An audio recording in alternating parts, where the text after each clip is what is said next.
Muy buenos días, tardes, noches para todos aquellos que se hallen del otro lado de esta nueva entrega de Comentarios de lo Real número 89 y hoy es domingo 7 de noviembre del año 2021.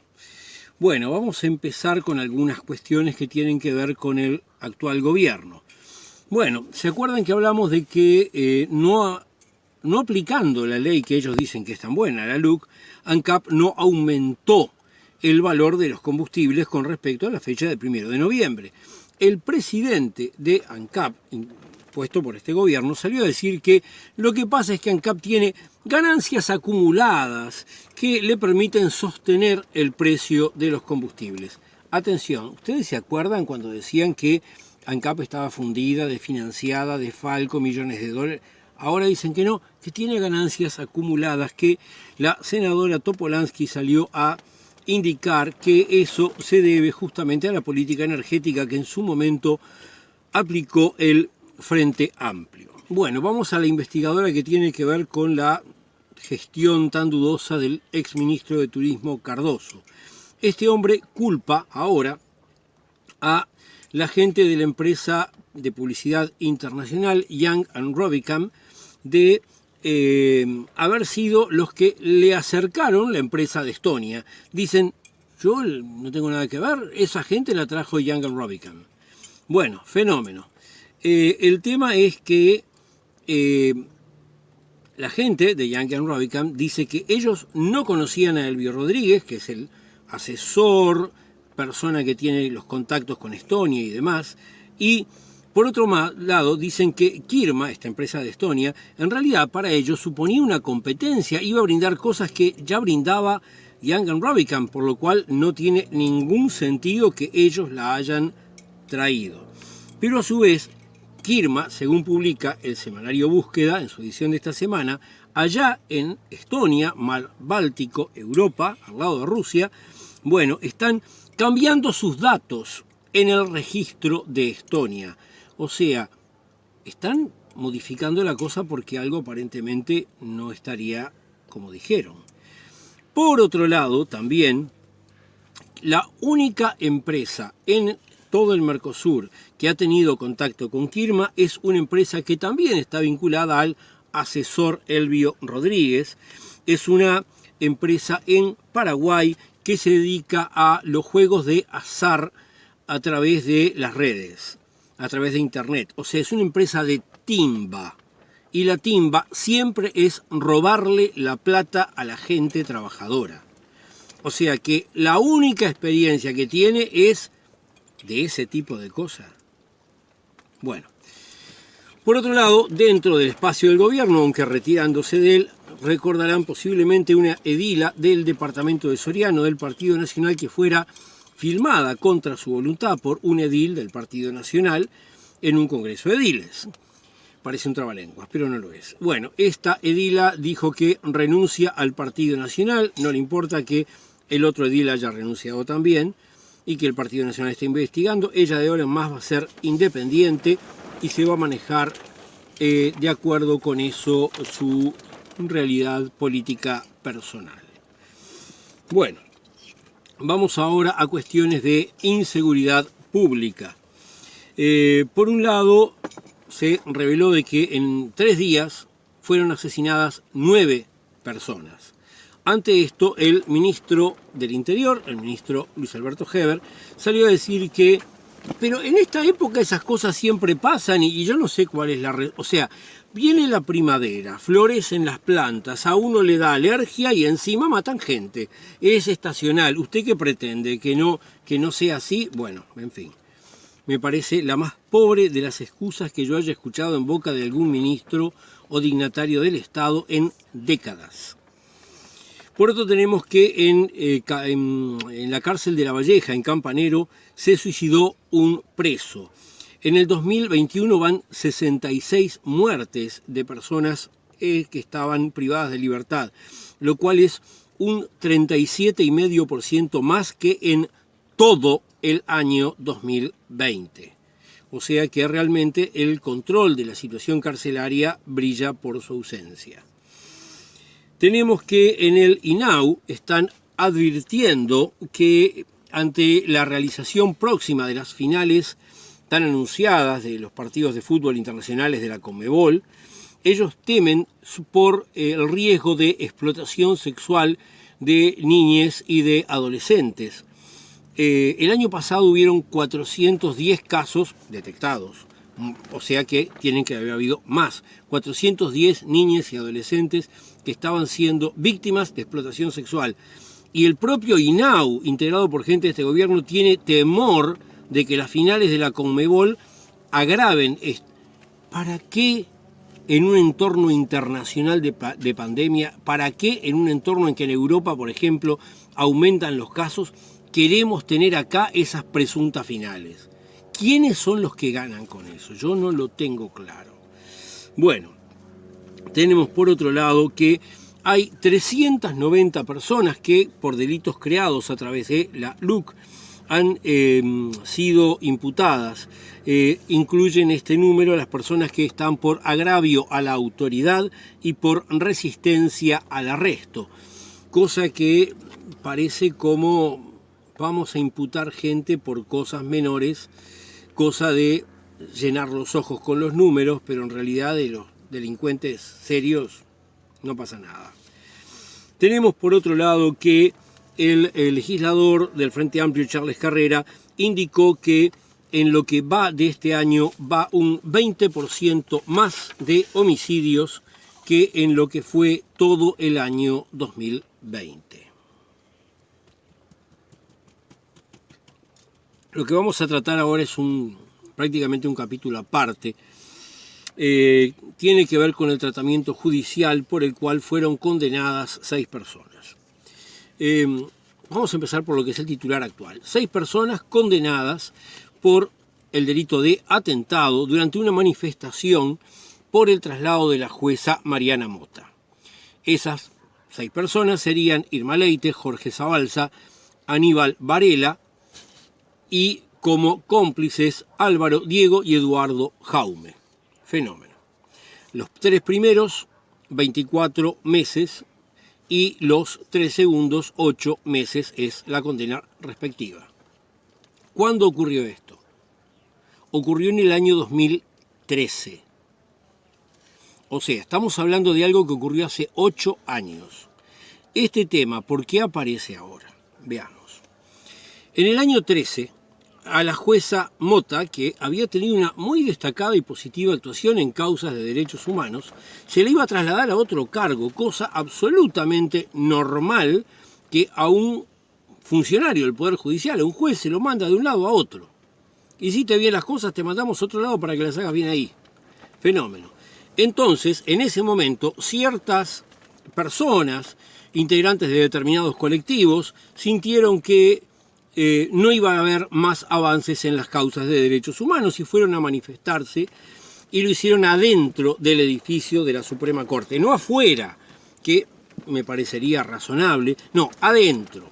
Bueno, cuando entraron a hacer la manifestación adentro, hubo una orden del Poder Judicial, a la Fuerza Pública, de que había que desalojar, por lo cual dialogaron las personas responsables de eso con los que estaban adentro y la mayoría de la gente se retiró.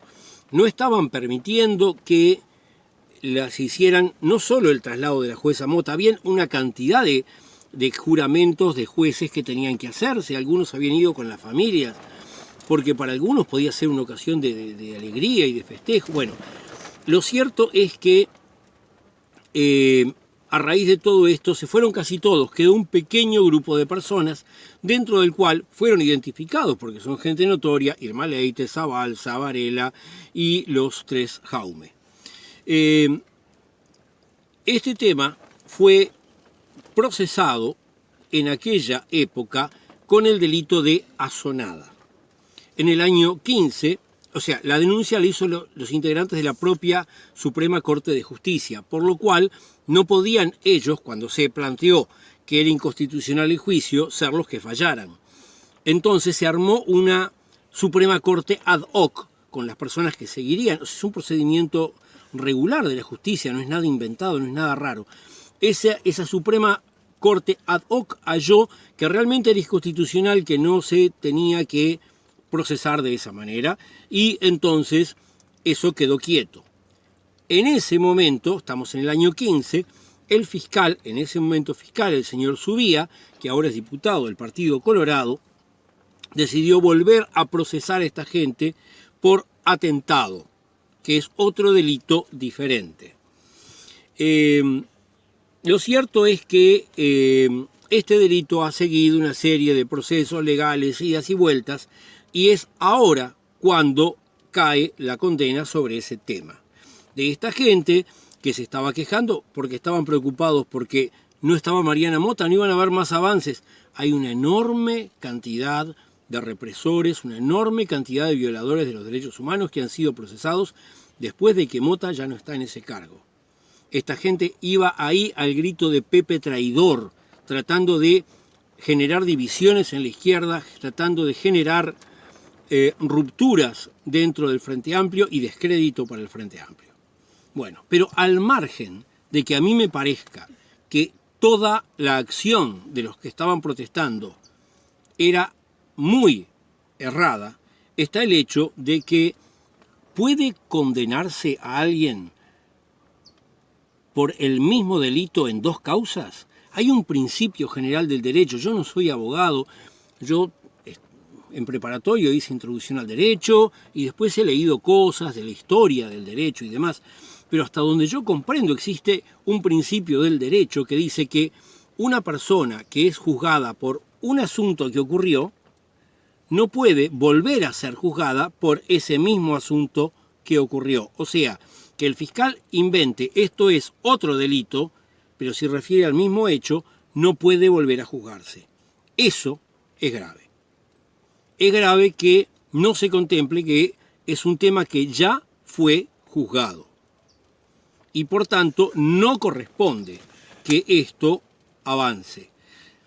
El abogado defensor de estas personas va a plantear los recursos legales con lo que espera poder conseguir que no ocurra eso que sí que sería, que parece una cosita formal, pero es un principio importante del derecho, porque si no, lo agarran a uno por una cosa, salió inocente, lo acusamos con otro nombre de lo mismo hasta que en algún momento le invoquemos. No. Si una persona es acusada de algo, la fuerza pública tiene que dar las pruebas, porque si no es arbitrariedad y abuso de la fuerza pública. Entonces, no puede ser que por segunda vez se los procese por lo mismo. Esperemos que el abogado haga las medidas del caso y que esto quede resuelto, a pesar de la práctica contraria a la unidad y a la acumulación de parte de esas personas que con buena intención elegían un camino de acción pésimo. Bien, vamos para otros asuntos. Economía.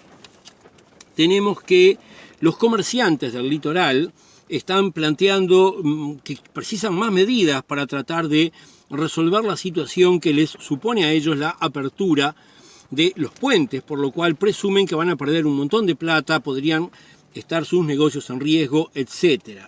Realmente es un problema que en Uruguay los alimentos, las cuestiones básicas, sean tanto más caras que en Argentina, como para que la gente quiera irse en masa a comprar a Argentina. ¿Por qué no tenemos precios competitivos? Eso es lo que debiera resolver el gobierno. Y de paso se resolvería el tema de los comerciantes del litoral, porque si tuviéramos precios similares, ¿para qué vas a cruzar? Bueno, en fin. Por otro lado tenemos otro tema en materia de economía, la inflación acumulada hasta el momento, acumulada a los 12 meses, o sea, de octubre a octubre, está en las cifras del 7,89%, vuelve a estar por encima de lo que esperaba el gobierno tener. Mientras tanto, el desempleo ha llegado a un 9,4% en general, de una forma que no tiene equidad de género, porque en las estadísticas separan solamente hombres y mujeres, lamentablemente no tienen mayor desglose, pero manejándonos con las cifras que publican, entre las mujeres hay un 10,5% de mujeres desocupadas y entre los hombres un 8,4%. Bien, tenemos que hay dos compañías de las que hacen cruceros, o sea, compañías que alimentan el turismo caro, el turismo de la gente que tiene mucho dinero, que viene y que gasta y por tanto entran divisas. Ese es el turismo que importa del punto de vista económico. Bueno, 2 compañías de crucero avisaron que no van a venir a el Uruguay en la temporada estival que se viene. O sea, de nuevo, malas noticias para el turismo. Ahora vamos a una situación que tiene que ver en parte con lo internacional, pero tiene que ver con la economía nacional. Ustedes vieron que yo trato de dejar lo internacional aparte porque requeriría un esfuerzo igual o mayor que el que hago y no me da la vida. Entonces, ¿qué es lo que pasa acá? Mercosur. El gobierno uruguayo hace rato que sale a cacarear al Mercosur, que hay que flexibilizar, que cada uno negocie por su cuenta, o sea, como que no fuera un Mercosur. Y entonces Brasil más o menos lo apoyaba. Ahora, Brasil y Argentina plantearon bajar el arancel externo común.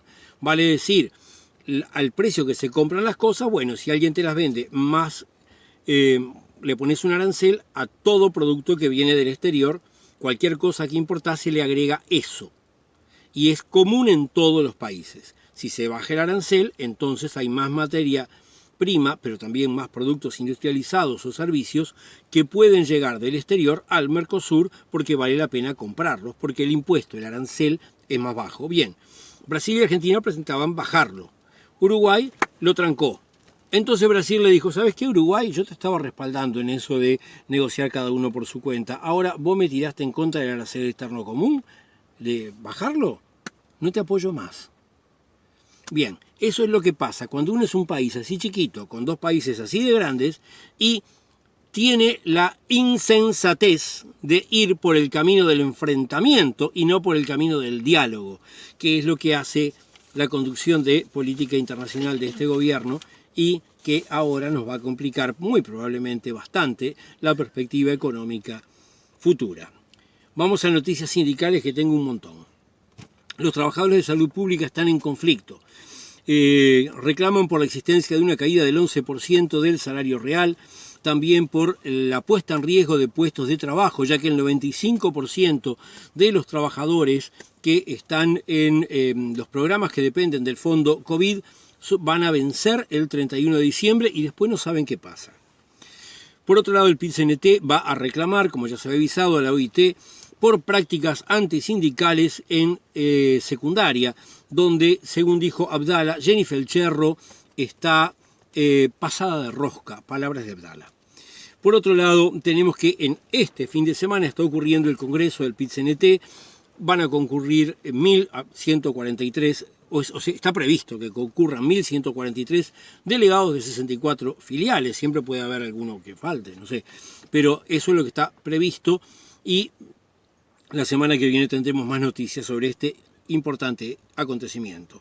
Por otro lado, el sindicato portuario aceptó la propuesta que se fue negociando con varias luchas y cosas con Catoen Natie, cosa que es positiva para los trabajadores. Los trabajadores de UTU ocuparon el local central porque la negociación colectiva no está con una claridad que es la deseable. Por otro lado, tenemos que el Sindicato de Trabajadores de la Enseñanza Primaria el día 10 de noviembre va a realizar un paro general para informar sobre el estado de la negociación colectiva a sus adherentes. En ANCAP, la empresa ANCAP le cortó beneficios a los trabajadores de ANCAP. ¿Está? Esa que, nos va muy bien, ¡pum!, cortamos los beneficios de trabajo. ¿Por qué? Porque ellos dicen que es para castigar a los trabajadores que hacen paro sin avisar. Por otro lado, la empresa Lifan, una empresa de armado de vehículos, va a cerrar en Uruguay, con lo cual 65 trabajadores quedan sin trabajo y la empresa ya avisó que no puede pagar la totalidad de los despidos. Bueno, el sindicato de prevencionistas está rechazando que se le dé una prórroga a las empresas para que tengan sus servicios de salud y de seguridad en el trabajo. Cosa muy razonable. Y los trabajadores metalúrgicos, igual que los del puerto, también consiguieron logros. En este caso es un convenio bipartito que supone un 100% de recuperación salarial y que aparte en la área de la industria metalúrgica naviera van a pasar de una jornada semanal de 44 horas a una jornada de 40 horas semanales. Noticias que tienen que ver con el ambiente. El Uruguay en el exterior, en una reunión internacional, se comprometió a reducir un 30% las emisiones de metano y también a detener y revertir las pérdidas en materia de bosques y el estado de la tierra de acá al 2030, o sea, 9 años. Bueno, por un lado es muy bueno, me encanta que no se hagan más daños a los bosques, me parece fenómeno. Ahora bien, 30% bajar la emisión de metano. ¿Cuál es uno o el principal causa de emisión de metano en Uruguay? Las vacas. El ganado bovino produce enormes emisiones de metano. Y nosotros tenemos una economía que todavía sigue girando en torno a las vacas, y las vacas siguen siendo lo que gira en torno de la propiedad de muchos de los más ricos del Uruguay. Esto, si se pretende cumplir, que yo espero que se pretenda cumplir, supone que va a haber un cambio en la estructura económica de largo plazo histórico del Uruguay, porque para que esto se cumpla, debería dejar de ser la ganadería el negocio principal del Uruguay. Bueno, veremos. Educación. Bueno, tenemos que las listas de la educación en las elecciones por cargos en el Codicen consiguieron los 2 cargos que estaban a disposición con una votación que triplicó los votos que obtenía el oficialismo. Por otro lado, también los ediles en este caso del Partido Nacional, de toda la coalición multicolor, en el departamento de San José, elevaron un pedido al Parlamento para que éste intervenga, porque las destituciones de docentes en secundaria y en el departamento de San José parecen a estos legisladores del oficialismo excesivas y desatinadas. Lo que decía Abdala Cherro está pasada de rosca. Aparentemente esta gente está de acuerdo. En educación también tenemos que la ANEP está intentando pasar por encima de las ATD. ¿Qué son las ATD? Asambleas técnico-docentes. Asambleas donde los docentes se reúnen, discuten argumentadamente con un material preparado, reflexionado, para hacer sugerencias sobre cómo tiene que modificarse y marchar la educación. No, la gente de la ANEP hizo una encuesta. Llenen la encuesta, no más ATD, nos gustan las encuestas porque es una cosa muy de marketing. Y todo lo que tiene que ver con una discusión profunda y todo lo que tenga que ver con una reflexión con documentos no cuenta.